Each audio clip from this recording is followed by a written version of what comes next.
everyone, welcome and welcome back to the video. This is me Akshita.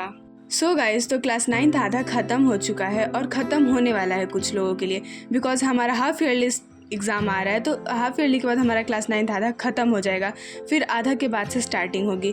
और आधा का अभी तक हमारा पूरा सिलेबस सारे सब्जेक्ट का कंप्लीट नहीं हुआ है, मतलब किसी किसी सब्जेक्ट का 1-2 चैप्टर्स बचा है, तो उसे भी अभी कंप्लीट होने में थोड़ा बहुत टाइम है।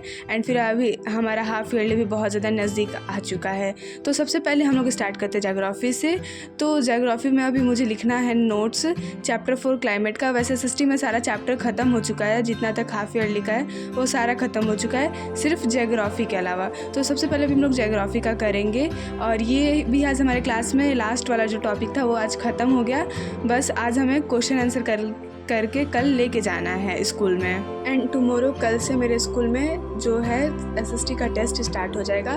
तो कल होमवर्क मिला हमें सिविक्स का चैप्टर 2 कवर करके आने के लिए, मतलब थोड़ा पढ़ के आने के लिए, क्योंकि सर क्वेश्चन पूछेंगे एंड फिर बोर्ड पे आंसर, बोर्ड टेस्ट हो सकता है या फिर कॉपी टेस्ट, कोई उनके मूड का भरोसा नहीं है। तो उसे भी मुझे अभी रिवीजन करना होगा। और सबसे ज़्यादा अगर कोई मुझे बोरिंग काम लगता है तो वो है लिखने वाला।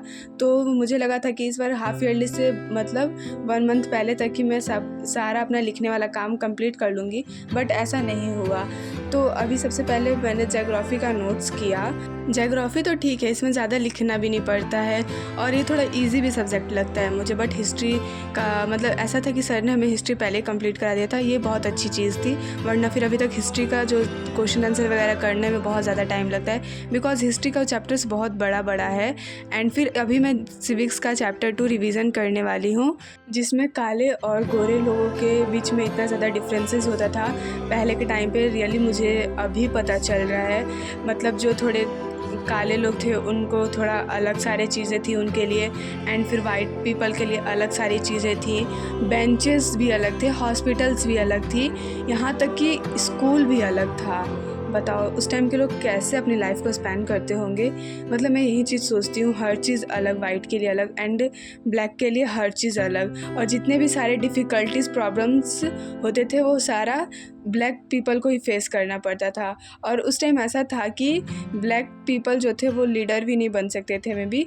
एंड इसी सारी चीज़ों को इस चैप्टर में पढ़ना था। एंड इतना सारा डिस्क्रिमिनेशन सिर्फ साउथ अफ्रीका में नहीं होता था, मे बी बहुत सारी कंट्रीज़ में भी होता था, वाइट और नॉन वाइट।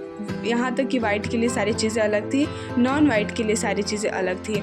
मतलब ये कोई अच्छी चीज़ नहीं है, वाइट के लिए इतना अच्छा बेंच, नॉन वाइट के लिए इतना ऐसा बेंच, ये कोई मेरे हिसाब से ये अच्छी चीज़ नहीं थी। अच्छा है अब नहीं है हमारे टाइम पे, वरना गाइस कितना ज़्यादा हार्ड होता। काले लोग अलग रहते, गोरे लोग अलग, मतलब जितनी भी लग्जरी फैसिलिटीज़, अच्छी फैसिलिटीज़ थी वो सारे सिर्फ वाइट पीपल को मिलती, ब्लैक पीपल को नहीं मिलती।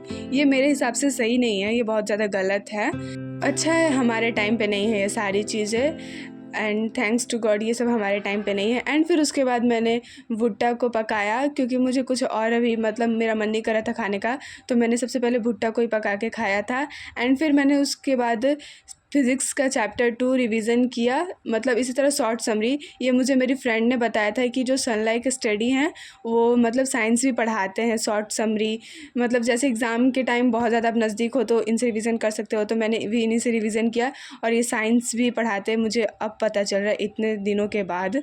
तो मैंने इन्हीं से साइंस का force and laws of motion पढ़ा, एंड फिर मैंने उसका शॉर्ट रिवीजन भी कर लिया। ये चैप्टर वैसे इतना बड़ा नहीं है, मतलब ग्रेविटेशन इससे कई गुना ज़्यादा मुझे लगता है बड़ा है। ये चैप्टर ज़्यादा बड़ा नहीं है, बस इसमें फोर्स पढ़ना है, बैलेंस्ड एंड अनबैलेंस्ड फोर्स पढ़ना है, एंड लॉज ऑफ मोशन को भी पढ़ना है। और ये इस चैप्टर का कल हमारे ट्यूशन में टेस्ट होने वाला है, तो इसके लिए भी मुझे रिवीजन करना था। तो मैंने सनलाइट स्टडी से शॉर्ट लेक्चर समझ लिया, एंड फिर मेरे पास शॉर्ट नोट्स भी था इसका, एंड लॉन्ग नोट्स भी है, तो मैंने शॉर्ट नोट्स से रिवीजन कर लिया। ज़्यादा बड़ा तो चैप्टर था नहीं, और ये मतलब जितना मैंने शॉर्ट नोट्स बनाया था ये भी सनलाइट स्टडी की वाली वीडियोस का ही था। मैंने इस शॉर्ट नोट्स को बनाने में खुद का कुछ भी दिमाग नहीं यूज़ किया है, जितना था वीडियो में मतलब मैंने उतना ही सब कुछ किया है।